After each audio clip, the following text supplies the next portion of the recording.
Bonjour, aujourd'hui sur cette vidéo je vais vous faire voir, c'est assez simple, comment activer ZRAM sur le serveur Proxmox.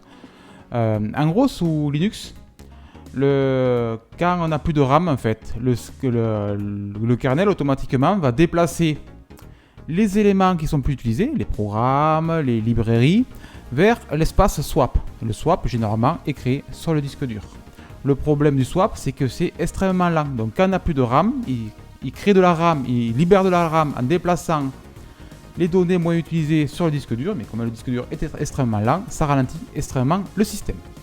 La ZRAM, c'est tout simple. La ZRAM, c'est on crée un espace de mémoire, un disque dur mémoire en fait. Imaginons, là dans l'exemple que vous voyez sur la page qui est là, ils mettent 4 Go. En gros, on crée un espace mémoire de 4 Go, donc et on peut mettre des données dedans, comme si c'était un disque dur physique. Si on n'utilise pas, ça ne consomme pas de RAM, et si on l'utilise, ça consomme de la RAM, bien sûr. Il y a juste à 4 Go. Mais la particularité du ZRAM, c'est que ce qui est mis dedans, c'est compressé à la volée. Ça veut dire que si on met par exemple 100 kg de texte, c'est un exemple, dans la ZRAM, le texte, en fait, il prendra 10 kg environ, puisque du texte est compressé par 10, voire plus. Donc l'idée pour Proxmox, c'est de ne pas utiliser comme disque dur mémoire, mais pour ajouter du swap. Et c'est la particularité de ZRAM, c'est que c'est possible de faire ça, c'est qu'on peut remplacer du swap par de la ZRAM. Et par défaut, en gros, on peut conserver le swap au disque dur, mais par défaut, il mettra les données dans la mémoire ZRAM compressée. Quand c'est plus utilisé, et c'est extrêmement pratique sur un serveur de virtualisation comme Proxmox, puisque on n'utilise pas tout le temps à 100% toutes les VM. Ça veut dire que là, par exemple, mon serveur Proxmox qui est allumé à côté permet de... Pourquoi il y a tout ça ? Permet de lancer plusieurs machines, mais comme il a que 16 Go de RAM, je suis limité. Là, en mettant un peu de ZRAM, je gagnerai de la RAM. Bon, c'est virtuel, mais ça marche bien. On a plusieurs algorithmes au choix.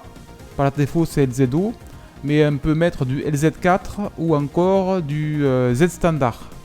LZO, c'est le plus compatible. Ensuite, on trouve LZ4 et pour finir, Z standard. Z standard est compatible sur Ubuntu, par exemple.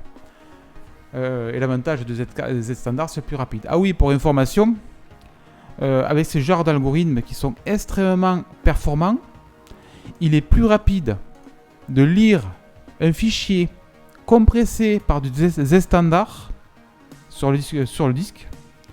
C'est plus rapide de lire ce fichier compressé que de lire le fichier non compressé. Ça veut dire que c'est plus rapide de le lire, le fichier compressé et de le décompresser.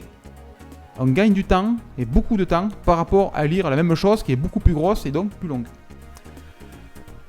Donc, le warning est indiqué que sur certaines machines, il peut y avoir des problèmes, donc il faudra désactiver le ZRAM si ça pose problème. Mais là, sur mon petit HP, ça devrait aller. Donc c'est tout simple. Là, ils disent activer le module ZRAM, c'est un module kernel. Lancez cette commande pour créer donc, le device ZRAM 0 de taille de 4 Go. Donc on voit que là il va créer le fichier 4 Go en compression LZO. Et après, on active le swap sur la ZRAM et on active le swap, enfin swap on, donc on formate plutôt la ZRAM en swap et on active le swap avec une priorité 10, ça veut dire qu'elle est supérieure au swap du disque dur. Voilà, tout simplement. Et après, pour désactiver, swap off et un reset. Et bien sûr, moi je vais plutôt utiliser ça parce que c'est pour... je peux vous faire voir les deux. Mais en gros, les trois lignes qui sont là qu'il faut taper, au reboot, on aura toujours on aura encore la ZRAM. Voilà. Alors que si on fait ces 1, 2 et 3, 4 commandes, on n'aura plus au reboot. Donc je vais vous faire voir, je vais les lancer. Je les copie-colle. Donc là, il faut aller sur votre serveur. Si vous en avez plusieurs, tant mieux. Mais là, je vais sur celui-là. Je sais que c'est pas activé. Je vais sur Shell. Voilà, ça me lance un Shell, c'est parfait. Mais pas... Bon, c'est pas grave, je peux zoomer comme ça pour mieux voir. ZRAM control, il n'y en a pas. Là, c'est la commande qui permet de voir si la RAM est activée. Et swap on -s, Hop, loupé. -S, je vois que j'ai une partition qui fait beaucoup, 8 Go, ils sont fous. Bon, c'est la partition par défaut. Par défaut, sur Proxmox, ça doit créer une partition qui fait 50% de la taille de la mémoire, en fait, ce qui est complètement con. Parce que si on a 8 Go de swap, donc la RAM est créée en swap de 8 Go, le PC il n'avancera plus, il sera en overload total. Donc je prends ça. Et j'active le module. D'ailleurs, je sais pas s'il est activé de base. Bon, c'est pas bien grave. Ah, il veut pas. Coller. Voilà, c'est activé. LS. Oups. LS mode. Hop, j'en ai beaucoup trop. Pas de grep. Voilà, il est activé. Vous n'êtes pas besoin de taper cette commande, donc c'était juste pour être sûr. Je vais activer la ZRAM. On peut activer jusqu'à 50% maxi de la taille totale. Bon, je vais mettre 8 Go, je vais pas m'embêter. Hop. Donc 8 Go, il suffit de changer la taille. 8G. Voilà. Donc déjà là, si je lance ZRAM contrôle, je vois qu'il m'a activé un LZO, donc l'algorithme 8 Go. Qui a rien dedans. Et qui a... Il ne l'a pas pu compresser, puis de toute façon, il n'y a rien dedans. Il ne compresse pas du vide. Voilà. Hop, MK swap. J'active la swap.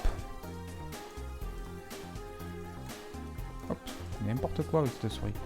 Hop, voilà, j'ai formaté. Donc là, la ZRAM est formatée, mais pour l'instant, le swap n'est pas activé dessus. Donc là, je lui dis, active-moi la swap en priorité 10. Voilà. Coller.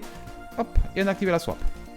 Donc si je refais ma commande swap on -S pour voir les partitions. Donc je vois bien qu'il m'a créé la swap sur disque dur, la précédente en fait. Elle est en priorité négative, c'est-à-dire qu'elle est en priorité minimale. Et par défaut, il remplira celle-là. Et quand celle-là sera pleine, il remplira le disque dur mécanique. Donc c'est parfait, c'est exactement ce qu'on veut. Donc grâce à cette astuce, free-m, j'ai bien 16 Go de RAM et j'ai 16 Go de swap. Mais la moitié c'est de la RAM en fait. Voilà, donc en gros là, comme j'ai rien dedans, j'ai toujours 16 Go. Bon, c'est 1 Go utilisé parce que j'ai aucune VM d'allumé. Et bon, il fait un peu de cache, tout ça, bah, c'est pas un problème puisque c'est pas là. Ce qui affiche 12 Go, c'est pas vraiment ce qui est disponible. Puisqu'il utilise réellement 1 Go. Il a mis des trucs dans le cache, ça veut dire que si ces trucs qui sont dans le cache, il y a 2 Go de cache. S'il y a ce truc qui est dans le cache, s'il y en a besoin, par exemple je relance un programme, il va le lire dans le cache, et comme il est déjà en mémoire, il va juste le déplacer à news, et ça va beaucoup plus vite. Donc c'est juste ça. Donc là je vais, maintenant que je vois que ça marche, le PC de toute façon il marche bien, après il faudra que je teste des VM, mais il n'y a pas de raison que ça marche pas. Et là, il faut juste l'activer en permanence. Donc, je fais la même chose. Voilà, il faut juste taper les commandes. Vous pouvez directement faire permanent setup, mais un conseil, moi je sais que ça marche, j'ai déjà fait. Après, voilà, j'ai fait ces commandes-là, j'ai testé quelques temps. Et après, pour vous faire voir, je n'avais pas mis en permanent. En gros, c'est ça. Donc, ce qu'il faut faire ça. En allant sur, vous tapez Proxmox ZRAM vers Google, vous tombez directement sur cette page. Vous faites ça, vous utilisez quelques temps votre Proxmox, si tout va bien, vous l'activez en permanence. Par contre, il faut, parce qu'il y a comme le warning est quand même important, mais je pense que c'est surtout lié à certains gros serveurs. Là, c'est pas un gros serveur, c'est un vulgaire PC que j'ai. Donc là, je vais l'activer en permanence, et après on verra en rebootant. Coller. Donc là, ça veut dire, je vais charger en permanence ce module, ok. Il est dans mode load, ça veut dire que tout ce que met dans on crée un fichier conf, on met le module dedans. Là, le module, le fichier, il n'a pas d'importance, sachez qu'il s'appelle .conf, et dedans, le module qu'on charge, c'est ZRAM. En gros, c'est ça. On charge une règle, udev. Hop, coller. Je ne vais pas de suite la faire, moi je veux 8 Go. J'ai mis 50% de ma mémoire. Si vous avez ZRAM, c'est parfait. Voilà, et théoriquement. Et là, j'active dans FSTab. C'est exactement l'équivalent des commandes qu'on a tapées là, juste avant. Mais ça, c'est des commandes permanentes. Là, on ajoute une ligne dans le FSTab. Le FSTab, pour rappel, c'est le fichier qui décrit les partitions. Je peux vous l'afficher. Voilà, là, j'ai toutes mes partitions qui sont dedans.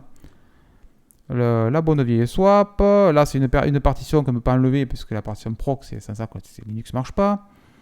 Et là, c'est mon disque dur. Non, c'est la partition UEFI de mon PC. Et là, c'est mon disque dur. Voilà. Et celle-là, donc la swap, la ZRAM est bien arrivée. Je vais rebooter et on va voir de suite. Donc, je ne vais pas rebooter à l'arrache, je vais rebooter par le menu parce que. Redémarrer. Voilà. Il reboot. Bon, là, il suffit d'attendre quelques secondes que ça reboot. D'ailleurs, en attendant que ça reboot, je vais faire ZRAM Ubuntu. Faire voir. Voilà.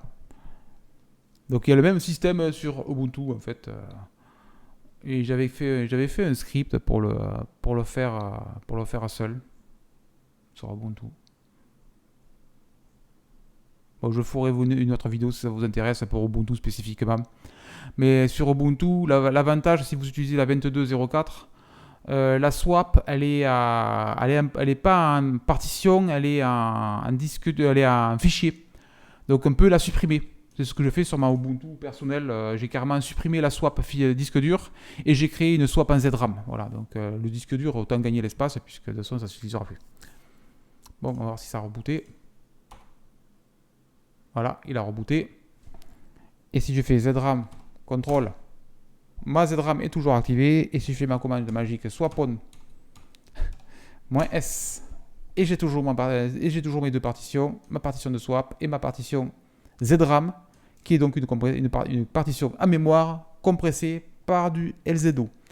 On peut changer l'algorithme. D'ailleurs, je ne sais pas s'il indique sur le wiki, il me semble que je l'ai vu sur ce wiki. Il faut taper une commande pour voir quelle ZRAM. Je tape n'importe quoi. Ou Ubuntu Z standard. Voilà. Voilà. Et je vais juste taper. Il faut juste la retourner. Elle n'est pas compliquée, mais je ne me rappelle jamais. Là, c'est les blocs. C'est pas ça. C'est pas ça. Voilà, elle est là. Voilà. Et ça, si je tape là, hop, mon Proxmox, on va voir les algorithmes que j'ai disponibles. Et j'ai bien Z-Standard de disponible. Ça, c'est très intéressant par contre. Bon, pour l'instant, on est à celui-là. Voilà, donc d'ailleurs, c'est précisé, ZRAM utilise actuellement LZO RLE. Donc, on a aussi les Z4, HC, 842. Je ne sais pas ce que c'est. Ça, je sais que les Z4, ça avait remplacé les ZO. Et Z-Standard, c'est le format de compression disponible que Facebook a créé. C'est un très bon truc d'ailleurs. Bon, j'espère que cette vidéo sur la ZRAM vous a plu. Et à bientôt.